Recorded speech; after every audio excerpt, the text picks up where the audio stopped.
This question is about the internal resistance. Define EMF. EMF, what is it? It's the energy supplied per unit charge. Is the energy supplied per unit charge, or, well, not or, but we can say it can be measured as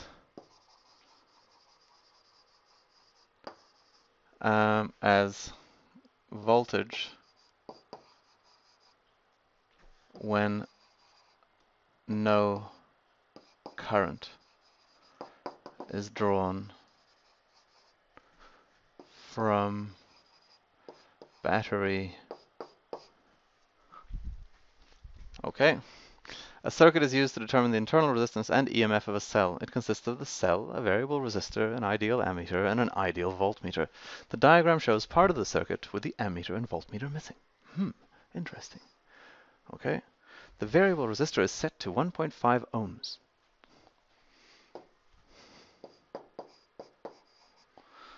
When the cell converts 7.2 millijoules of energy, 5.8 millicoulombs of charge move completely around the circuit. The potential difference across the variable resistor is 0.55 volts. Draw on the diagram the positions of the ammeter and voltmeter. Okay, we're going to need an ammeter in series with what we're measuring, and we're going to need a voltmeter in parallel with what we're measuring. I don't think the IB would like what my smartboard did there. Come on. Okay. And maybe we should close this up too. Okay. Something like that. Show that the EMF of the cell is 1.25 volts. Okay, so the EMF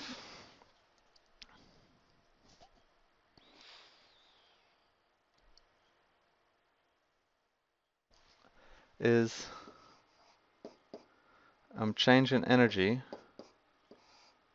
over charge.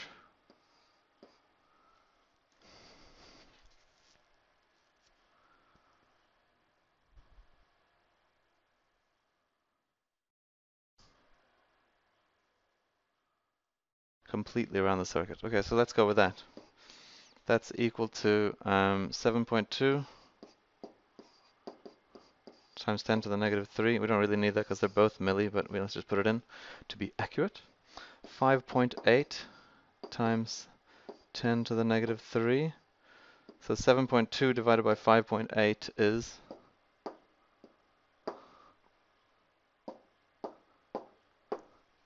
1.241379. 1.24. Oops.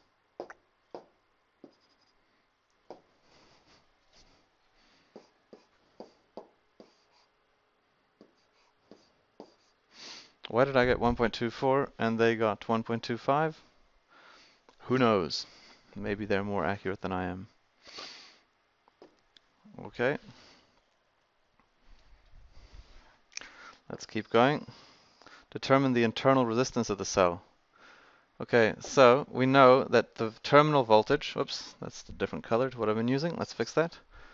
The terminal voltage, V, is equal to the EMF minus the current times the internal resistance. Okay. We know that the EMF is 1.25. And we know that the voltage, the only component in this circuit is that variable resistor. So the voltage across the variable resistor should equal the terminal voltage. So if you look here, we're losing 0.55 volts. So there's a huge internal resistance. So we've got V is equal to 0.55. Epsilon is equal to, what did we say? 1.25. Let's use their value, seeing as that's presumably what they've used. And then I we're gonna need to find I as well before we can find the internal resistance. How do we find I? Well, we know both the resistance and the voltage of the variable resistor.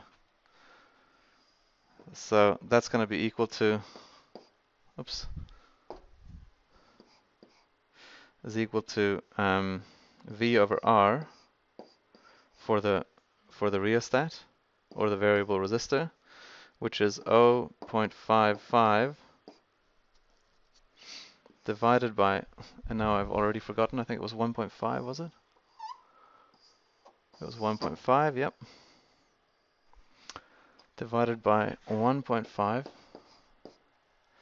which is equal to 0.37 or 0.36 recurring. 0.366 amps. Okay, now we have everything that we need to find R. We'll just rearrange this for R. We get R is equal to epsilon minus V over I, which is 1.25 minus 0.55. Let's just work it out here. 1.25 minus 0.55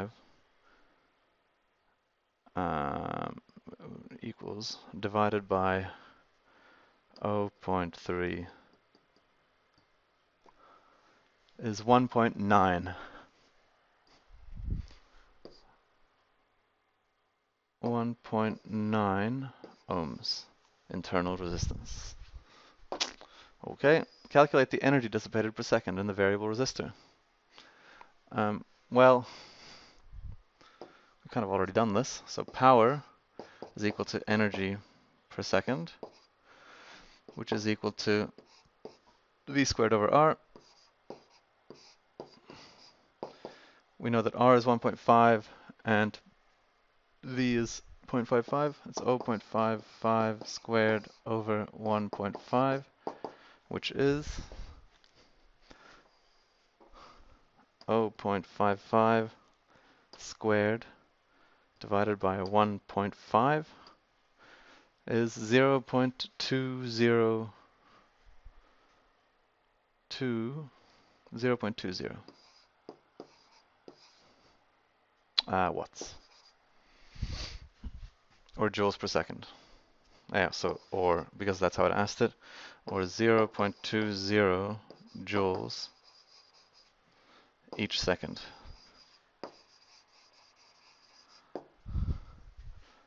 Okay, next question. This question is about electrical conductors and magnetic fields. Okay, electrical leads used in physics laboratories consist of a central conductor surrounded by an insulator. Distinguish between an insulator and a conductor. Well, should we go with the really easy answer? Conductors allow charge to move when a voltage is applied across them.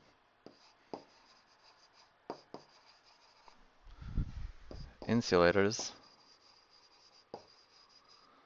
do not.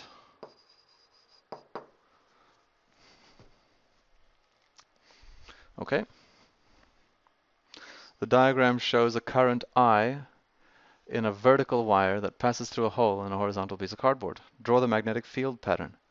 Okay, so this is where we use our right hand grip rule. It's the right hand because we're talking about conventional current, which is the movement of positive charge, which doesn't really move, but it's actually opposite of the negative charge movement.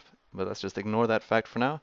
We direct our thumb in the direction of the wire, the current in the wire, and then our fingers will curl around the wire, and we can tell then that we get a field that goes this way. Okay, now to be super accurate here, what we really want is to show that it also gets weaker as we get further away. So to do that, why don't I draw two up close here, and then they're going to be further away, the next one, and even further away, the next one.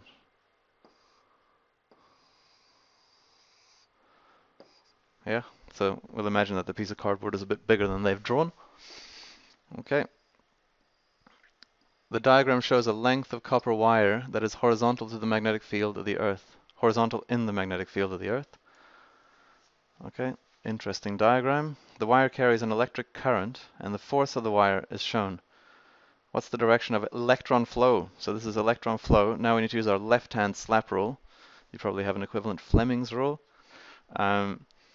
We want an upward slap. We have the field coming towards us. The current must be flowing from right to left. Sorry, from left to right. So we direct the palm of our hand upwards. The field is going from the out of the page, so that we point our fingers towards us, even though it feels kind of awkward. Then the thumb will point in the direction that the current is flowing in the wire, which must be towards the right, from left to right. Okay. The horizontal component of the magnetic field of the Earth at position of the wire is this. So that's B. The mass per unit length of the wire is that. The net force on the wire is 0. What's the current in the wire? Okay, so the key to this is that F magnetic is equal to F gravitational, which is equal to mg. Mg is equal to, well, you can either consider a meter. Let's consider a meter of wire. For one meter of wire, the mass is 1.4 times 10 to the negative 4.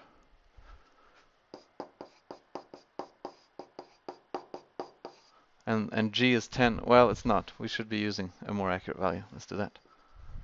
G is 9.8. Okay. And Fm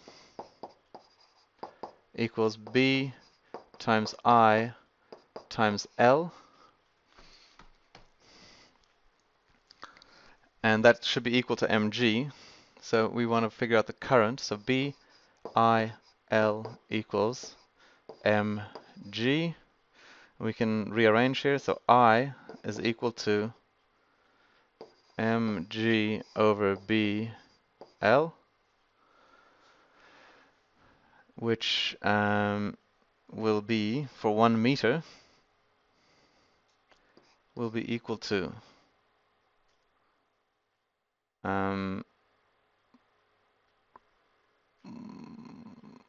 1 meter wire. It doesn't matter because the length is going to cancel out anyway, but just for simplicity's sake, we'll say that it's 1.4 times 10 to the negative 4 times 9.8 divided by, what was it, 40 microtesla, 40 times 10 to the negative 6 times 1. Okay, and so that is equal to 1.4 times 10 to the power of negative 4 times 9.8 divided by 40 times 10 to the power of negative 6 is equal to 34.3 amps, which seems a rather large current.